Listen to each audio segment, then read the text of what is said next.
This meeting is being recorded.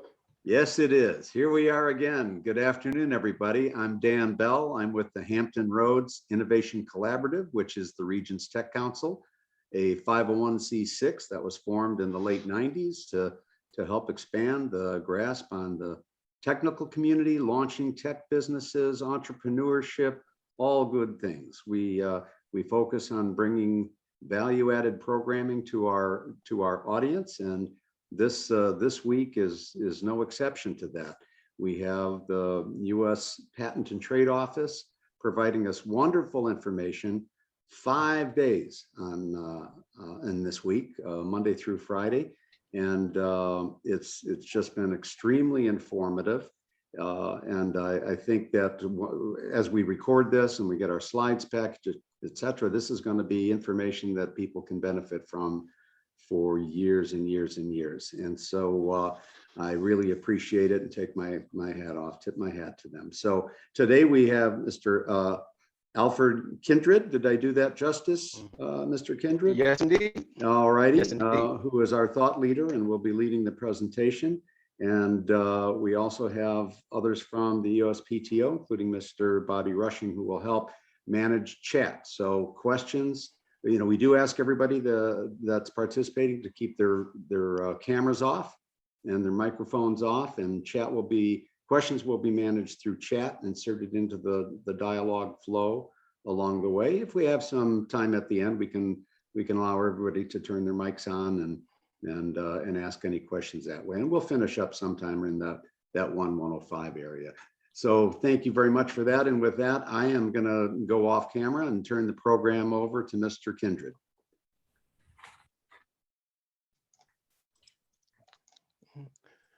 Thank you, Dan. I appreciate it. My name is Alfred Kindred.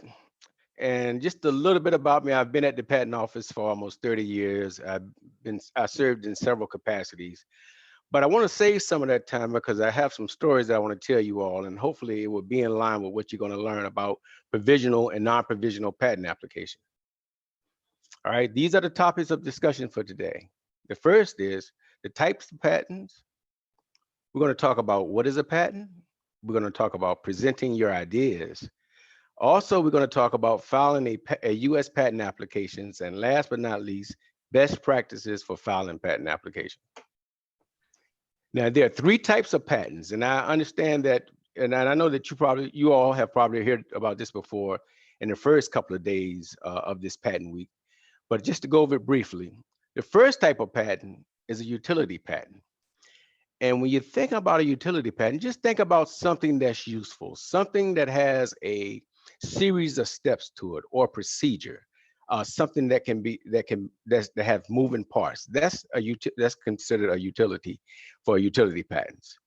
The next type of patent is the complete opposite. It's a design patent. In order to get a design patent, your invention has to be ornamental. It has to be something that's a design or something that's stationary, like the shape of a car. You can get a design patent for that. And last but not least, the last type of patent you can get is a plant patent. And a plant patent is anything that can be, any plant that can be reproduced asexually. And what that means is if you have a seed from one plant and you have another seed from a different type of plant, and you splice those seeds and you put them together and you put it in the ground and you cultivate it and it grows into a flower or a plant, then you can get a patent on that. And doing these things for over the years, somebody would always ask that question, well, could you get a patent on that plant that they just made legal? And the only thing that I know is the fact that if you can slice those two different types of seeds of a plant and put them together and cultivate it, you can get a patent for it. So what is a patent? And I'm quite sure we went over this before with the other sessions. It's the right to exclude others from using and making your invention. And the reason why I put this slide up here first, because it's going to go right into what the next slide is all about. And what happens is with a patent, you exclude others from using and making. That means that you have a monopoly. You, the inventor, have a monopoly for a limited period of time from keeping anybody from using or making your invention. And as indicated by Elizabeth in the earlier session, is there's no worldwide patents. If you get a patent in the United States, you get that coverage in the United States. If you want coverage in another country, then you have to apply for that patent in another country. So what do I need to disclose? Well, first of all, on this particular slide, I want to talk about this slide a little bit because I think a lot of people get confused about this slide. And to be honest with you, when I first started doing this stuff, I got confused about it. About the patent office being a quid pro quo system. We're a quid pro quo country and a patent system. And what that means is quid pro quo is I give you something, you give me something. In this case, with the United States government and the patent office, we get from you, the inventor, your idea completely spelled out, and it has to be clearly written out where someone can use and make it. That's what we give you. Now, what do you get from the patent office? You get the inventor. You get the fact that you get to exclude others from using and making your invention for a long period of time, for almost 20 years. So that's the quid pro quo system. Now, one of the things that I was really interested about, and I thought it was very, very interesting, is the fact that how did this all come about?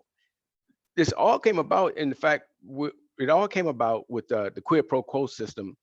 Is when you, the inventor, have an invention, and that invention has something that's useful.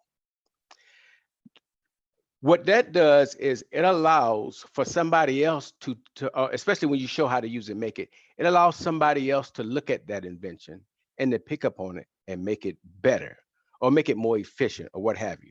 So what does that have to do with the United States? What does it have to do with anything? It has a lot to do with it, because as a country, we want inventors to actually give us those how to use and make those things. So we're going to give them a monopoly for a little while. So as a country as a whole, when we get all of these inventions out there, and as the patent office get the inventions before we give you the patents, once we get your inventions, we're going to turn around and give it to everybody in the United States, hoping that they will build on it. That's how the United States stay ahead of the technological curve. And that's how we compete with other countries.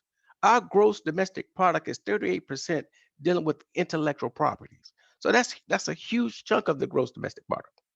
So it's very important. So with the quid pro quo system, just remember that when you're thinking about protecting your invention, you're actually giving your inventions to someone else so they can build on it. And you're contributing to the United States staying ahead of the technological curve. Presenting your idea. Now, we're going to stay on this slide just a little while. So I want you all to understand why it's very important about presenting your ideas. When you're presenting your ideas, if you have that invention and you're eager to present it to someone, it's a little different now than it was before 2012. What happened in 2012 was the United States Congress created what they call the America Invents Act. It's the Leahy-Smith America Invents Act. And what's in that act is the fact that it has the ability to what a part of that act is the fact that, and it's critical to this particular slide, is we as a country went from a first to invent, which means that before 2012, if you can prove that you invented something first, then you have a chance that if somebody try to steal your invention, you can say, hey, I got proof that I did it first. But we went from that system to what the majority of the other countries are doing, it to a first to file system, which means that whoever gets to the patent office first, or whoever clicked that return button on the invention to get it to the patent office first, has the right to that idea or can get that idea. There are some exceptions. So that's why it's important that when you have your idea and presenting your ideas, you got to be careful about presenting your ideas, because somebody can pick up on that. So before presenting your ideas with the American Invents Act, and the way that it gave us those two things, it's very important that as you as the inventor, especially entrepreneurs and small business owner, that you protect it first. And that's what this particular session is all about. It's protecting it. It's about how you file for a patent application, provisional and non-provisional. But I felt that it was important to give you the background on understanding about presenting your idea and why time is of essence when you're presenting your ideas. So when presenting your ideas, the first bullet says, don't be afraid to champion your ideas. You know, use diagrams for help. But also it says on the next bullet, best to maintain confidentiality prior to filing. And therein lies what we're talking about as a whole when presenting your ideas. In other words, if you have an idea, keep it to yourself. Unless you have some type of protection. Even your family members, just keep it to yourself. That's just that's my suggestion to you all. Keep it to yourself until you have some type of protection. But the good news that we have ways of doing that, and that's where provisional and non-provisional come into play. Now, but before we go there, why invention matters and what does it mean to you? First of all, as I indicated about, we use inventions to promote innovation. That's exactly what inventions does. It promotes innovation. You know, it's your ideas, and we're going to put it out there so it can promote innovation. But as a small business owner, and as people who are dealing with innovation incubators and stuff like that, it's important for you to protect that intellectual property. And that's how you grow, because you have those safeguards on what you create. Also, as I indicated earlier, is a benefit to the community. When you create certain things and you make certain services available to the community at the earliest point, it really benefits the community, especially in the medical arena.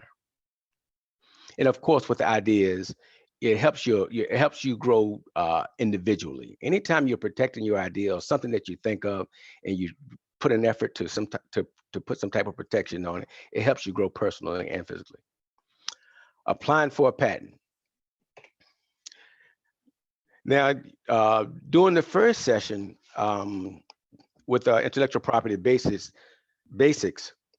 Liz Doherty went over this. She did an excellent job on this particular slide, where it's the path to a patent. But I want to pay particular attention to this particular one, where it says the provisional application, and in parentheses it says optional.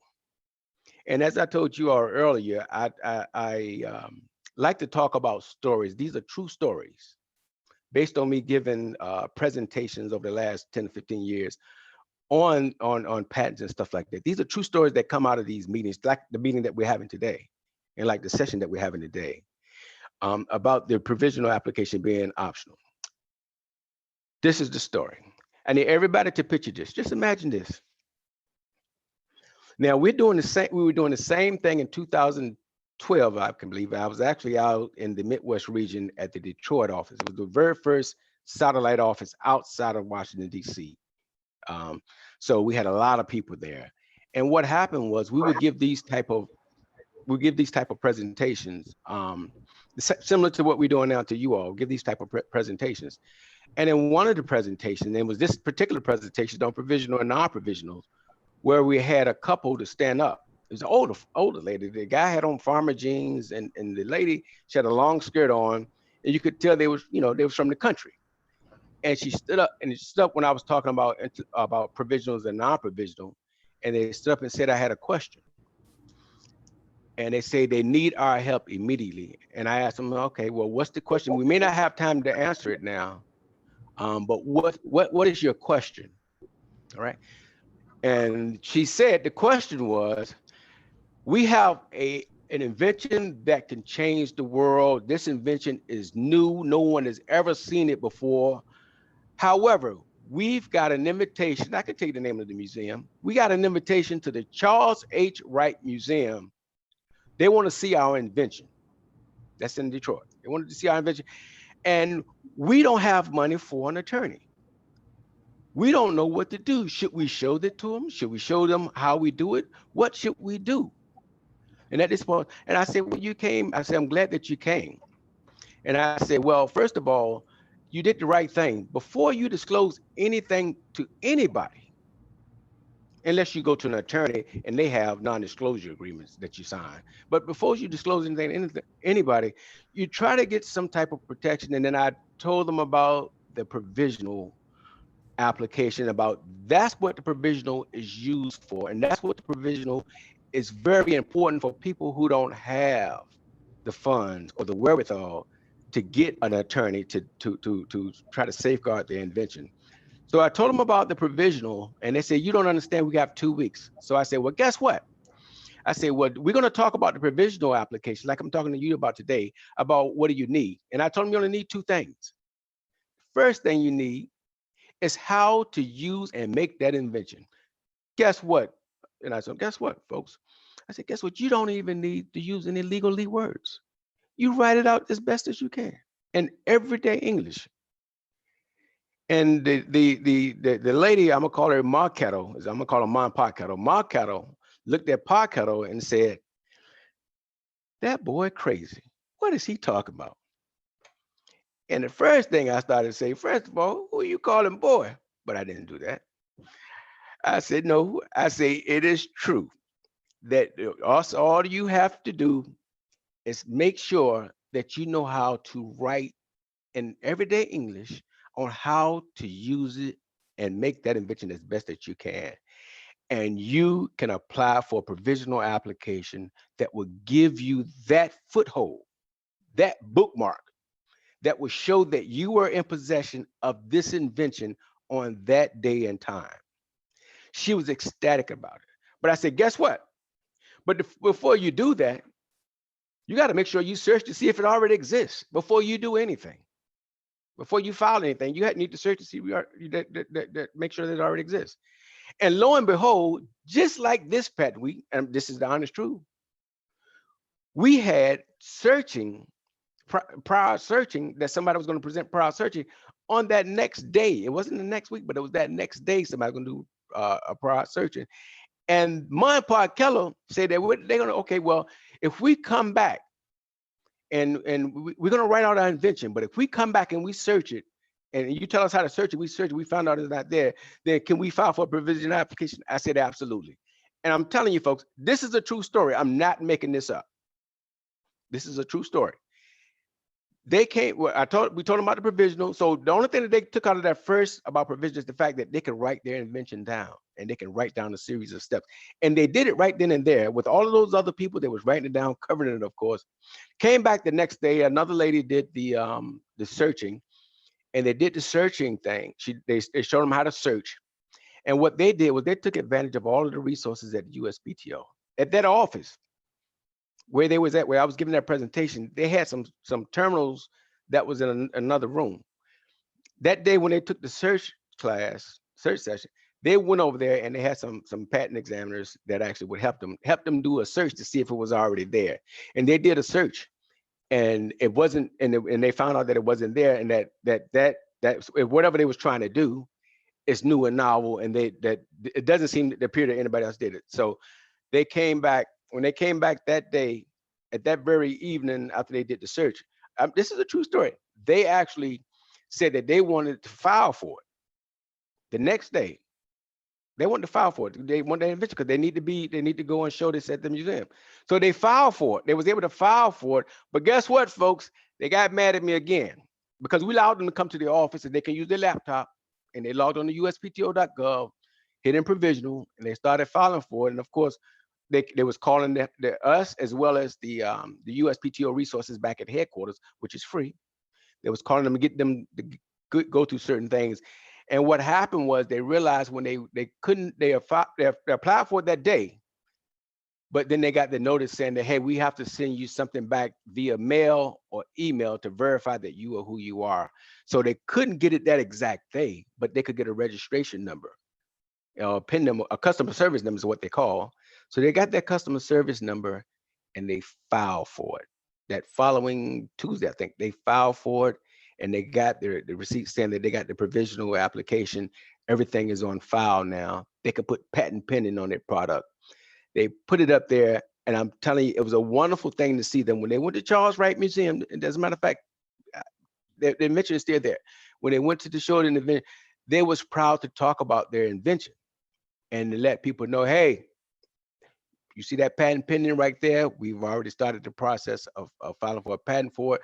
This is what it is, and this is how it's done. So that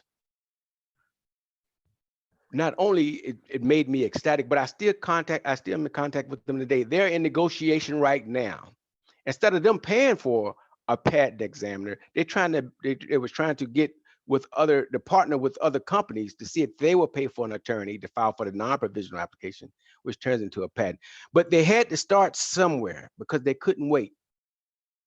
Because going back to the slide, as you can see, if they would have tried to show their information at that chart at that museum before they got a provisional patent application, they have up to 1 year to file for that particular invention.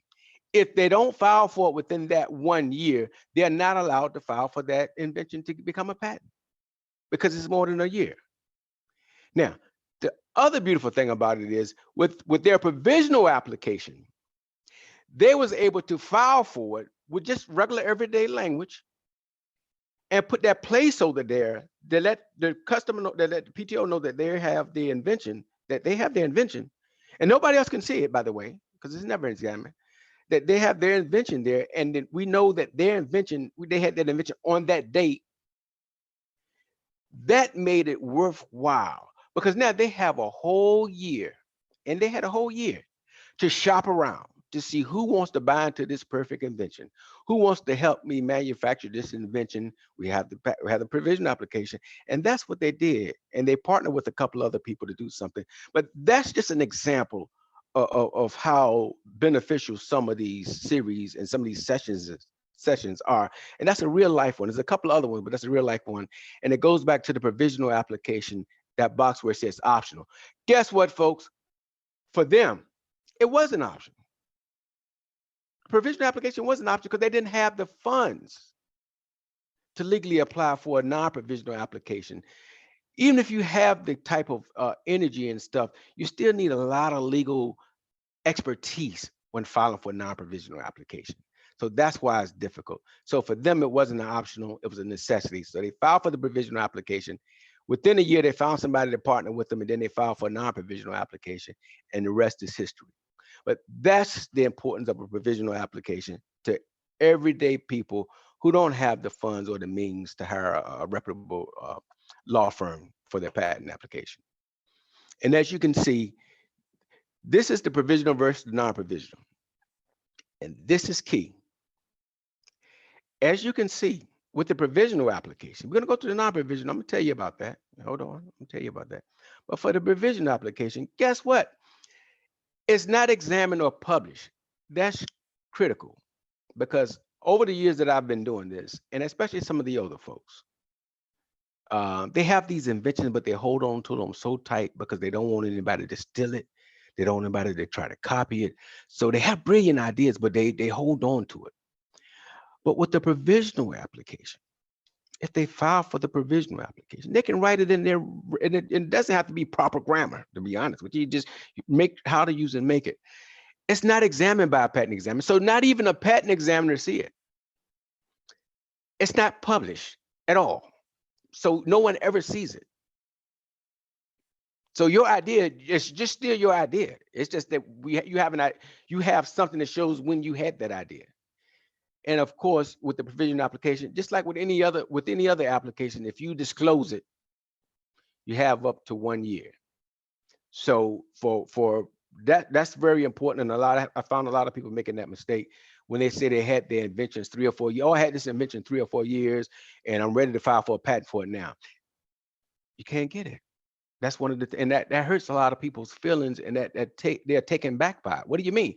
I was just waiting until I save up the money for it so I can file. No.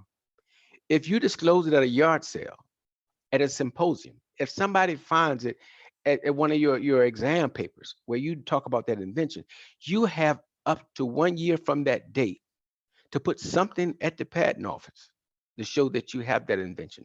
Other than that, you're not eligible for it. And a lot of people don't know that.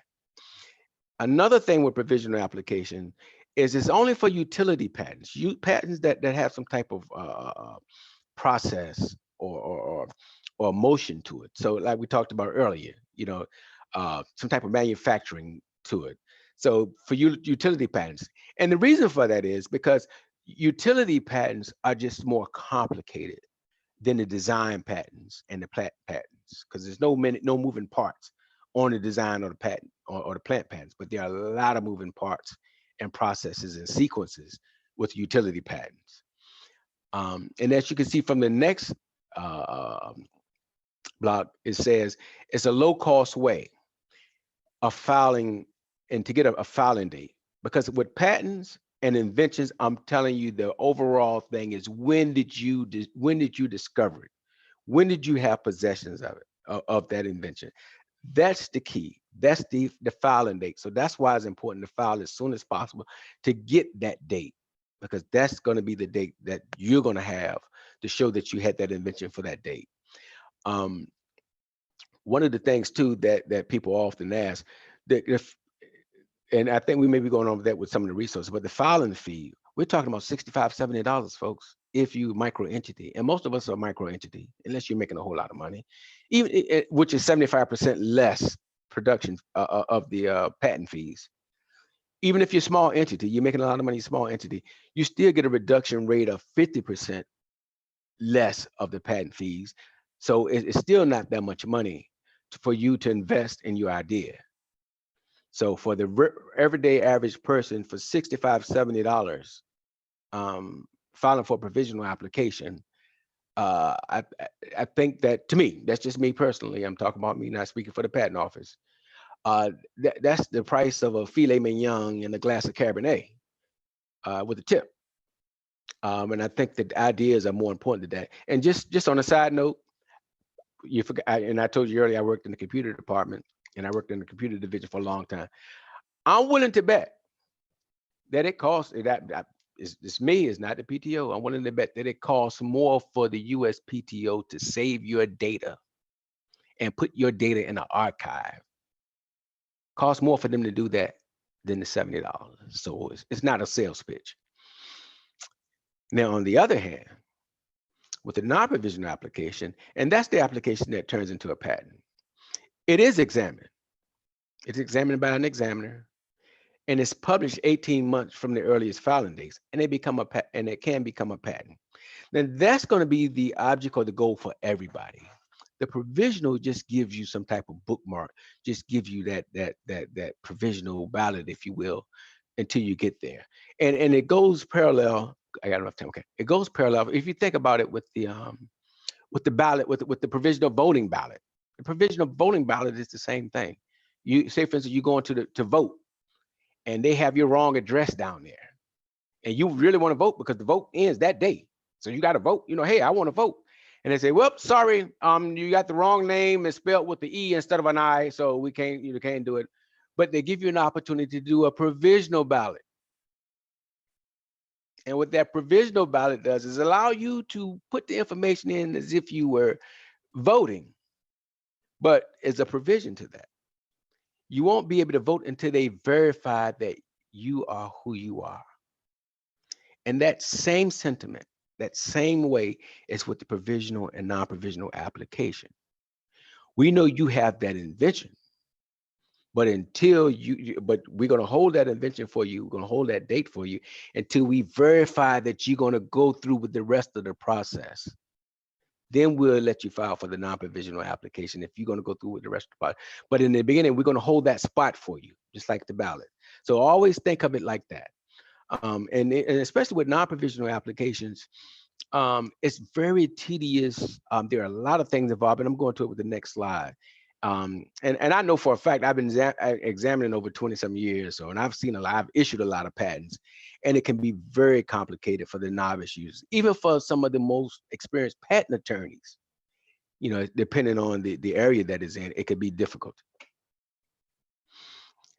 And this is the line item. These are the things that are involved with the non-provisional application. Along with the filing requirements, you have the specification.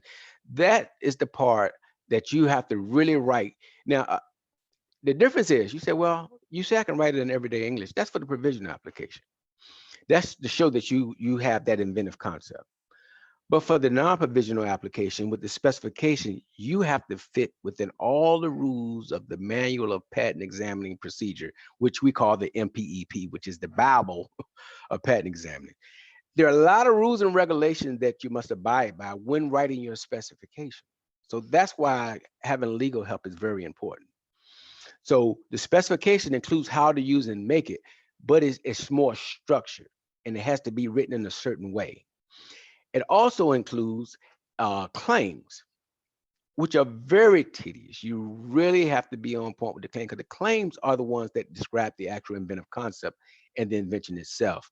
So with the claims, it has to be written in a certain way according to all the rules and regulations of the MPEP, which is the Manual of Patent Examination Procedure, the Bible, I call it.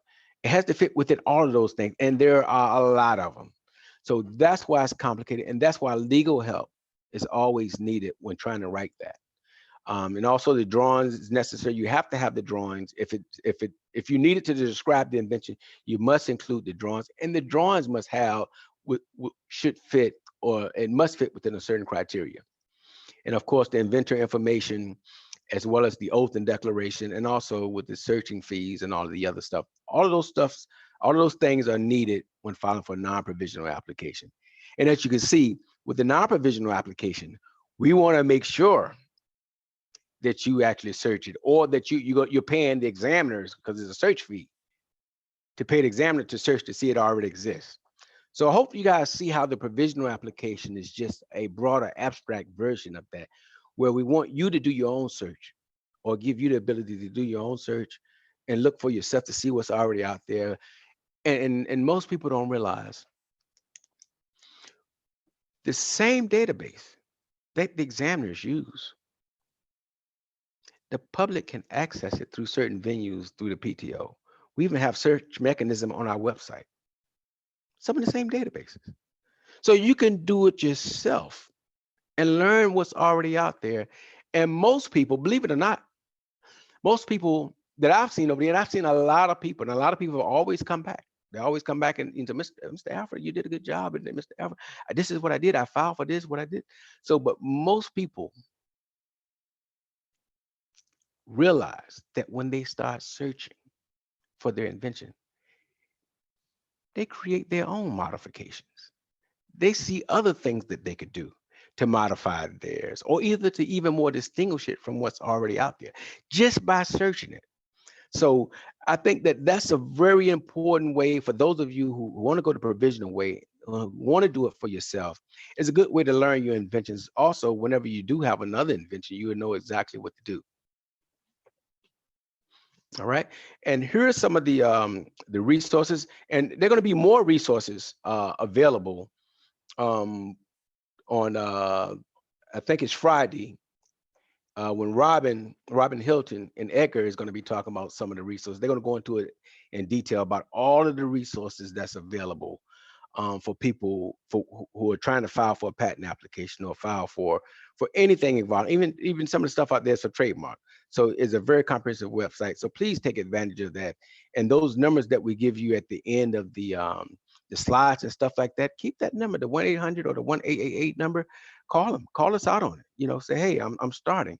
And I think it's a good way not only for you to learn, especially if you're a true inventor, or you're a small business owner, or you are part of some type of innovative incubator or something like that. I think it's good for if you're in that capacity, and you're in the capacity of inventing and creating things, that's something that if I were you, I would get familiar with these websites and all of these resources and take advantage of them, because they're free. Not only are they free, we're so comprehensive now, you can get to it. And if you have a problem, you can pick up the phone and call somebody and ask them, could you help me with this? So I encourage everybody that's a part of that community, this whole innovation community, the whole startup community, to take advantage of that. Even it also will help you, just on the side note, it'll help you also, even if you decide to get legal representation. The more prepared you are, the more less information they have to do, and the more they can put into getting your application patented, etc. All right, and these are the different areas in the satellite offices available for those of you for people throughout the region and for these satellite offices. And that's it for the slide portion, but I would love to have questions. But if you don't have any questions, always got a story to tell.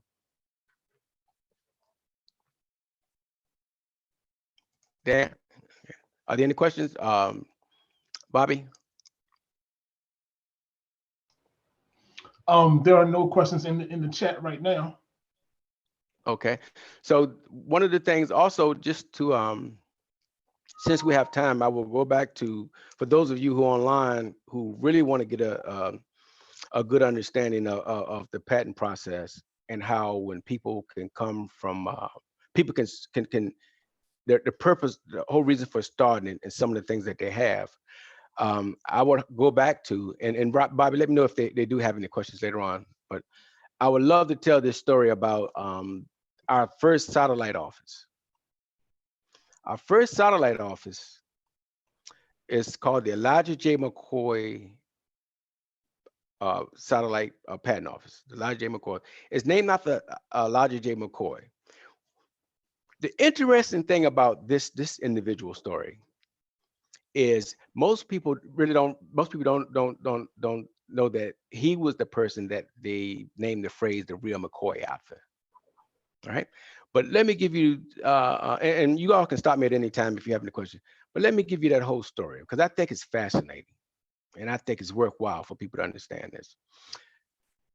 Imagine this, just like I said in the beginning, two slaves, male and female slave, husband and wife slave. They go through the Underground Railroad. This is a true story. The Underground Railroad through Tennessee, and they get to Canada. And when they get to Canada, the father decides that he wanted to try to join the Canadian Army. And when he can join the Canadian Army, they give them a certain amount of acres, and they give them a farm land. So that's what they did. And what happened was, that woman on the way to the on the Underground Railroad, they had a child. It's a little boy. That little boy grew up on that farm in Canada, because he escaped the United States and went to Canada on it, and he grew up on a farm. And on the farm, they knew something was special about this kid, because he would fix anything at 6 or 7 years old.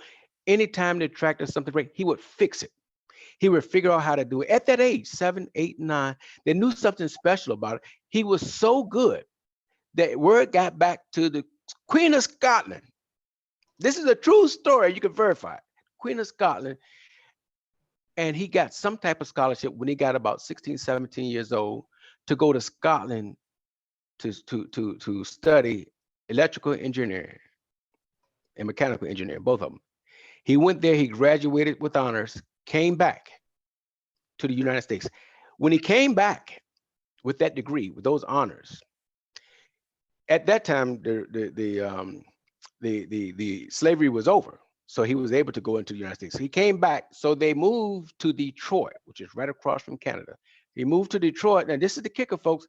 He couldn't get a job as an engineer. So he had a job as shoveling coal into the engine, and also putting oil on the train wheels. So what would happen was, he was the oil man and shoveling coal man, but he would get down, the train would go a couple of 4 or 5 blocks. He had to jump down and put oil on the train, and they go a couple of more blocks, and he jumped down and put oil on the train. He got tired of that, started using his mind like he did before, and realized if he created a container with oil in it that automatically distributes oil automatically, where he doesn't have to do that, and create a certain type of synthetic oil to do it, so to make it go smoother. He said if he did that and it worked, once he did it, he changed transportation revolution. And therein lies where the real McCoy became, because people tried to mimic his canister and his oil. And the people would say, no, no, no, no, no. We don't want this type of oil. We want the real McCoy. That's where it came from. And he actually worked his way back up to becoming an engineer. And he actually ended up getting patents. He actually getting the patents. If you look now, he got several patents on that. So the moral of the story is that the way that he came from, and somebody noticing his genius, and him having the wherewithal to get there and filing for a patent. It's just a story, and it's a true story. That's what makes it so bad. It's a true story, and people, it should be motivation for a lot of people, especially people who are part of startups.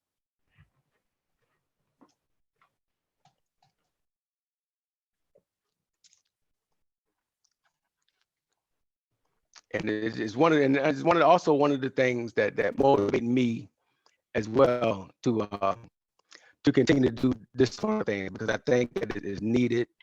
And I think if we don't, we're going to fall behind as far as the country. And even right now, most people don't realize that we're no longer a manufacturing country.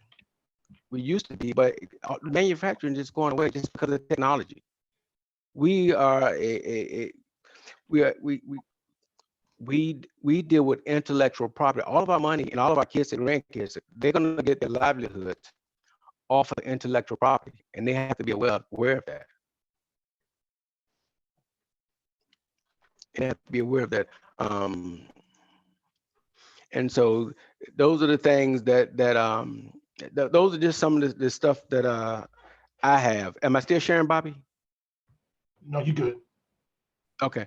Yeah, and those are the things that I have, and I promise myself that all of this information that I've gotten over the years, that I'm gonna make sure I give it to everybody that I can. I'm going to sing the praises of the patent office, because I've seen the way that people have taken that information and run with it, especially people who have these innovative and creative ideas. You know, I think it's very important, and I'm glad that Elizabeth and Bobby Rush gave me the opportunity to talk about it today. And please take advantage of all of the resources and things like that, because it is invaluable from all of the things that I've seen. But and if nobody have any questions, then if I can keep going, that's fine. Just on a side note, I got a call to go to Detroit next week by his own Elijah J. McCoy's relative, the one that's in charge of everything that's dealing with the historical aspect of Elijah J. McCoy. Her name is Darlene McCoy. She just invited me there to talk about his story, and she has a lot of artifacts in regards to his story as well. So I'm gonna go out there and talk about Elijah J. McCoy to him. But that story is a powerful story for innovators, and I hope people take up on that. Or if you don't get anything else out of this whole presentation, make sure you take home with you the fact that if you have that idea, the very first thing you need to do is search for that idea. Second thing you need to do for that idea, if it's a utility, then make sure you file for a patent. Even if it's a design, you need to file for some type of protection at the earliest point. That is very important. The last thing that you want to do is have a successful business, have the line around the block, people coming in for your service or to get your product, and to have somebody send you a certified letter telling you cease and desist or pay me some type of business licensing fees. That happens all the time. You don't want to do that.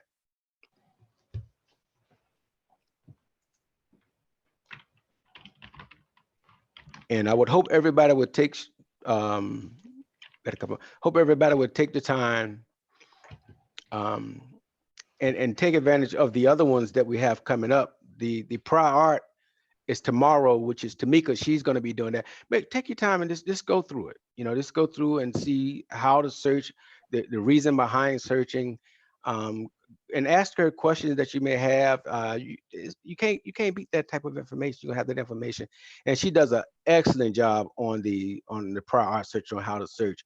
And then on Friday we have Robin. Of course, we got Robin. She's a superstar, folks.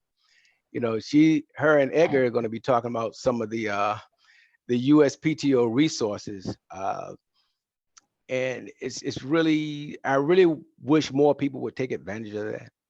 They're free resources that tells you about not only patents but trademarks, the whole thing when it comes to intellectual property.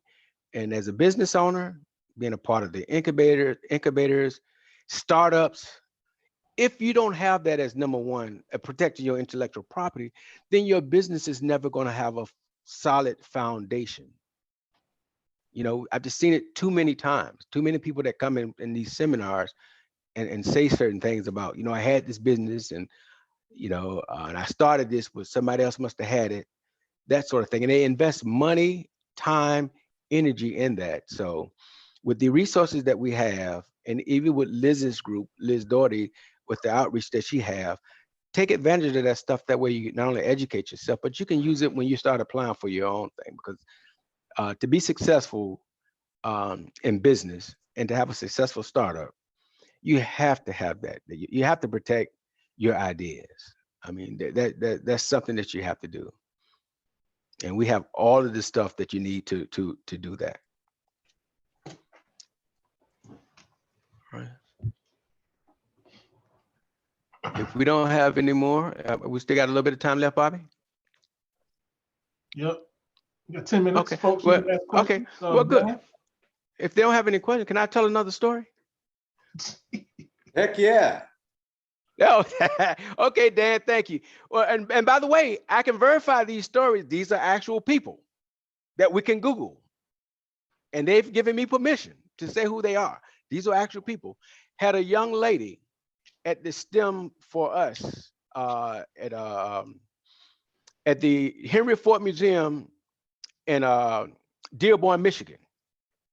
They had this STEM fair, this patents fair, whatever it was. And they had all these people with all of these inventions, and they was showing their inventions, talking about how they are creating these types of inventions. Maybe 600 or 700 of them or so. There's a whole lot of them.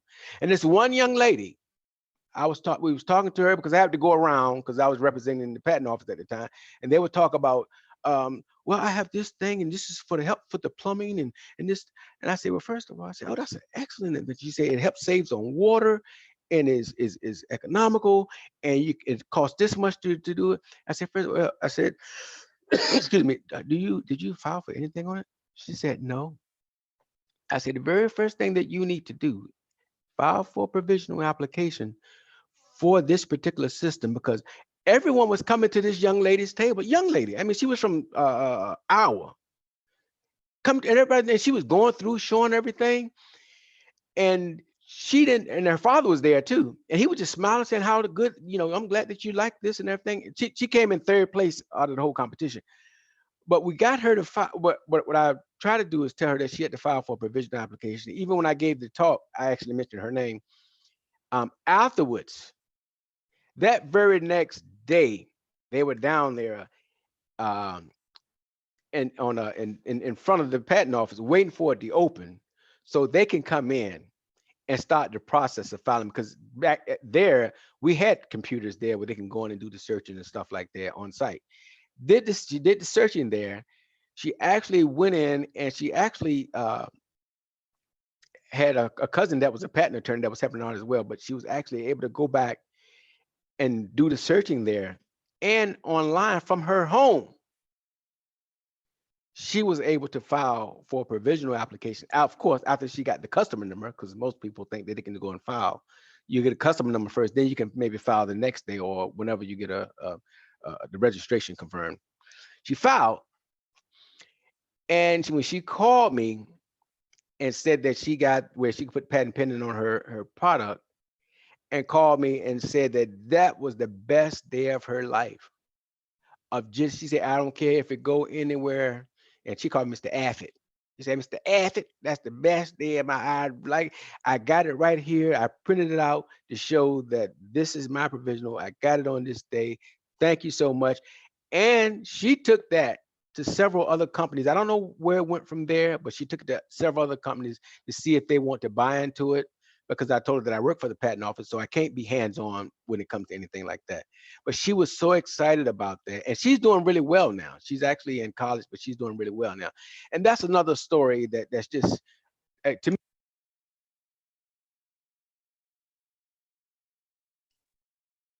Alfred, we lost your audio. Okay, can you hear me now? That's the story that shows, that motivate people, that once you have that kind of protection, just a little bit of protection on that, how it makes you feel as a person and how you grow personally.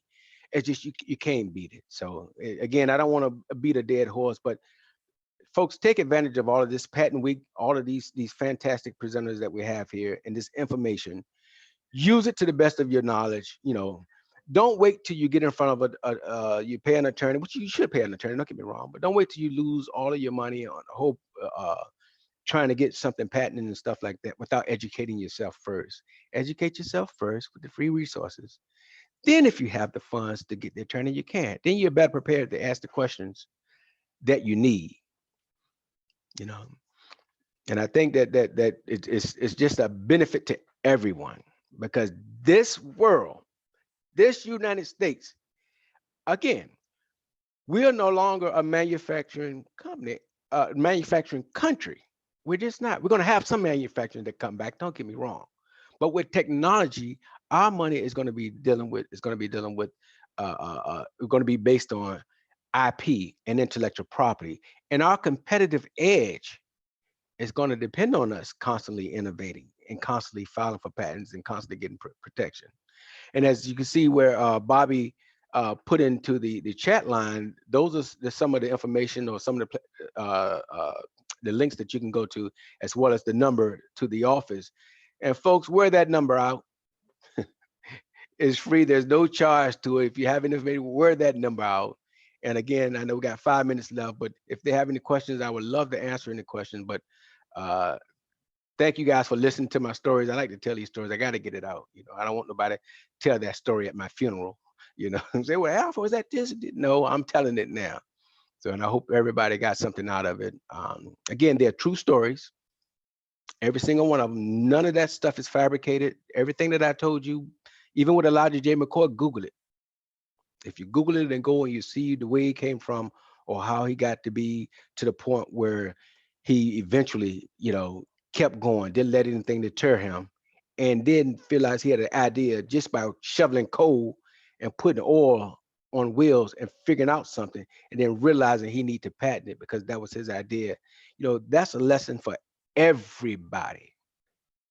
Everybody. He didn't have the comfort of logging on and going online. He did it the hard way. So we have stuff now that let people do it a lot easier. So if they think of that story and think of where he came from, or think of what he did, apply that to yourself and use that as motivation.